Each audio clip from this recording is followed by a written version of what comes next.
He had auditioned for almost every one of his father's movies, every war drama, every western, every gritty Oscar-worthy masterpiece, and he didn't land a single one. Not even a callback. That father? Clint Eastwood, an American icon. Director of $1 Million Baby, Unforgiven, Gran Torino, and American Sniper. A man with multiple Academy Awards, box office billions, and a face carved into the very foundation of Hollywood. And his son, Scott Eastwood, at one point, was just another struggling actor, parked outside of auditions, rehearsing lines in a beat-up car, hoping this time someone would take him seriously. When Gran Torino came along, Clint looked at him and said, "This role's too small for you." It was just a few lines, a background character. But to Scott it was everything. He said yes anyway. Because when your father's legacy is measured in Oscars, even a whisper of validation is enough to keep you going. But the truth is, Scott wasn't just auditioning for roles. He was auditioning for his father's approval.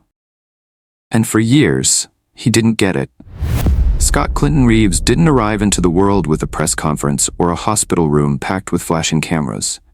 There was no People magazine cover, no celebratory statement from his famous father. His birth in Monterey, California on March 21, 1986, came quietly, almost as if it was meant to be hidden. Because in many ways, it was. His mother, Jacelyn Reeves, was a flight attendant for American Airlines. Independent, reserved, a woman who had crossed paths with Clint Eastwood during one of his frequent travels in the mid-1980s. Their relationship began with charm, as many of Clint's off-screen romances did, but it didn't unfold in the public eye. Instead, it became a private entanglement that stretched over several years, running parallel to Clint's very public partnership with actress Sandra Locke. At the time, Clint and Locke were one of Hollywood's golden couples, living together, sharing the screen, seemingly inseparable. Locke, by her own later admission, believed they were monogamous. She had no idea that Clint had fathered not one but two children with Jacelyn during that period. The revelation wouldn't come until years later, in court documents, depositions, and heartbreaking media reports. By then, the damage had long been done. When Scott was born, he didn't carry the Eastwood name. Instead, his birth certificate read Scott Clinton Reeves. It wasn't a typo. It was a choice, a deliberate decision to keep Clint's double life from unraveling. For Jacelyn, it may have been about protection. For Clint, it was about preservation, of reputation, of image, of control. 2 years later, Scott's sister Catherine was born under the same circumstances. 2 children, one secret, both growing up far from the lights their father stood in daily. In those early years, there were no photos of Clint cradling his son, no birthday parties shared with A-listers. Clint wasn't at home. He wasn't at school plays. He wasn't part of the day-to-day.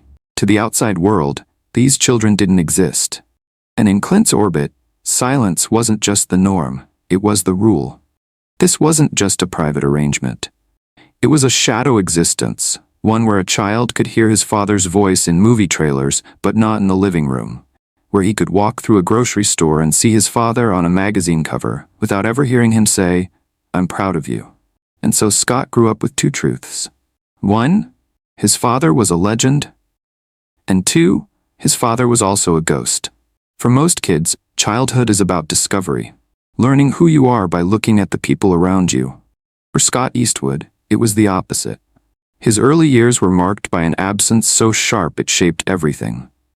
The absence of his father's presence, his name, and any of the privilege that should have come with it. Raised by his mother Jacelyn, Scott's childhood in Carmel by the Sea looked nothing like the Hollywood lifestyle people might assume. The town was quiet, coastal, and idyllic. The kind of place where everyone knew each other's business. Ironically, it was also the very place Clint Eastwood had once served as mayor. Yet, for the boy growing up there, Clint wasn't a political figure, a celebrity or a father. He was a rumor with a last name Seftiklik.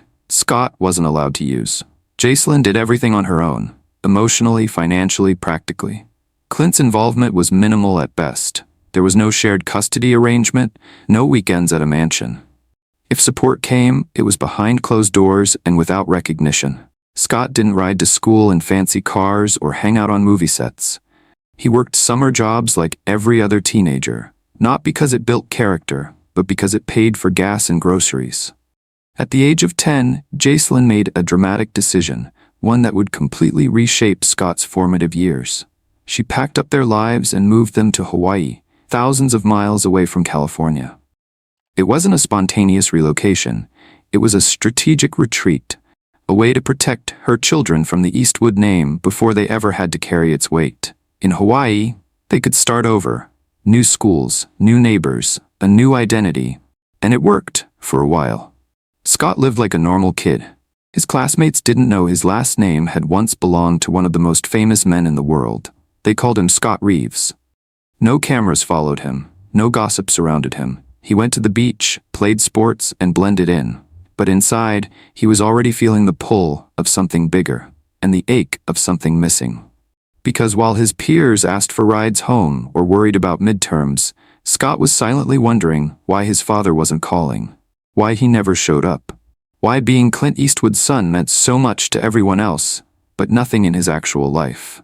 In Hawaii, Scott learned how to be self-reliant, how to work with his hands, how to move without needing applause, but he also learned how to bury resentment. Because the deeper he tried to live like a regular kid, the louder the silence from his father became. Scott later admitted it. He auditioned for almost every single one of his father's movies, and each time, rejected. Clint never gave him a major role. Even when directing American Sniper, which grossed over $500 million and earned 6 Oscar nominations, Clint didn't pick up the phone to call his own son. Scott only got a tiny uncredited part in Flags of Our Fathers, 2006, credited under Scott Reeves. No one even knew he was Clint's son. He chose it that way. But the cost? He remained invisible. While Clint raked in awards, Scott was bartending, parking cars, and working side jobs to survive in LA. He later said he made more money behind the bar than he did acting. By 35, he was ready to give it all up. He seriously considered becoming a firefighter. He wanted something real, something noble, something that didn't require a red carpet. Because Hollywood, and maybe his father, had left him behind. Clint Eastwood has 8 children, with 6 different women. Scott and Catherine were just 2 pieces in a much larger, fractured family. Some of Clint's children grew up wealthy. Others, like Scott, did not. Some didn't even know each other until they were adults. Clint's eldest daughter, Lori, was born in 1954 and placed for adoption. Kimber came next in 1964, the result of another affair with a stuntwoman. Then Kyle and Allison, born during Clint's marriage to Maggie Johnson. Francesca, born to actress Frances Fisher in 1993. And finally, Morgan, born in 1996 to TV anchor Dina Ruiz. Family gatherings? Awkward. Some siblings barely spoke. Others had deep resentment. For Scott, it was confusing. He knew who his father was, but he couldn't talk about it. Couldn't explain why he felt both important and invisible. He acted out in school, got suspended for fighting. He had what he later described as anger issues. And at 16, he made a mistake that would define his relationship with his father forever. One night, Scott took his 14-year-old sister Catherine to a party, and then he left her there. Maybe he didn't think it was a big deal. Maybe he wanted to grab a drink with friends. But when Clint found out, he didn't yell, he didn't argue. He grabbed Scott, slammed him against the wall, and punched him in the face. Then he said just one thing: "You never leave your sister at a party. Ever." That was it. Clint Eastwood didn't believe in new age parenting. You messed up, you paid for it. Scott later said that was the moment he realized who his father truly was. Not a legend, not a movie star, but a man who expected everything and gave nothing unless you earned it. The turning point came in 2009. Clint cast him in Invictus. Scott used the name Eastwood for the first time. The film was about proving yourself under pressure. It was more than just a role, it was a statement. In 2014, Scott landed a major role in Fury alongside Brad Pitt and Shia LaBeouf.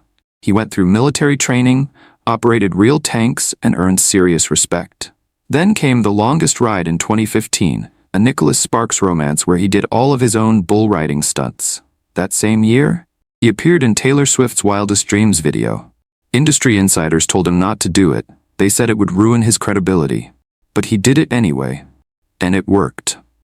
Suddenly, the world saw Scott Eastwood not just as Clint's son, but as an actor in his own right. In 2014, Scott suffered the deepest cut of his life. His girlfriend, Jewel Brangman, died in a seemingly minor car accident. She rear-ended another vehicle, the airbag deployed, but it wasn't safe. It was a recalled Takata airbag. It exploded, sending a piece of metal into her neck. She died instantly. The only injury? One tiny piece of shrapnel that tore through her spine. Scott didn't talk about it, not for months, not even to her family. When he finally opened up in 2017, he was still broken. He said, "I didn't even call her dad. I didn't know how. But he had one thing that kept him going: Brazilian Jiu-Jitsu. A gift from his late friend, Paul Walker. Paul had introduced him to the sport, to the mat, to a place where ego didn't matter. You'll choke people out," Scott said, "and some will choke you out, no matter who you are." That humility became his therapy. By 2017, Scott had joined the Fast and Furious franchise as Little Nobody, stepping into a role designed to carry the spirit of Paul Walker. He didn't imitate him. He honored him. Then came Pacific Rim Uprising, The Outpost, and a string of indie projects that challenged him emotionally and physically. He launched Made Here, an American-made apparel brand focused on worker pride and manufacturing integrity. He turned down a 3-picture deal with Warner Bros., including Suicide Squad, because it didn't feel right. And in 2025, he's back with Alarm opposite Sylvester Stallone, Regretting You, based on the Colleen Hoover bestseller, Stolen Girl, a harrowing rescue thriller, Lucky Strike, a Woitu survival film, and Wind River, The Next Chapter, a dark, gripping crime sequel. Scott Eastwood didn't ride into fame on his last name. He clawed his way through rejections, heartbreak, and emotional walls built long before he was born. And through it all, he's still fighting, to be seen, to be respected, to build something that's his. He once said, "I don't know if I want to do this into my 40s. But maybe he already has. Not just as an actor, but as a man who proved you don't need a father's help to become your own kind of legend. If you made it this far, you're the kind of person who loves a story with real depth." Hit the like button, subscribe for more true Hollywood stories, and tap the bell so you don't miss a future upload. Thanks for watching, and remember, some legends are born. Others build themselves.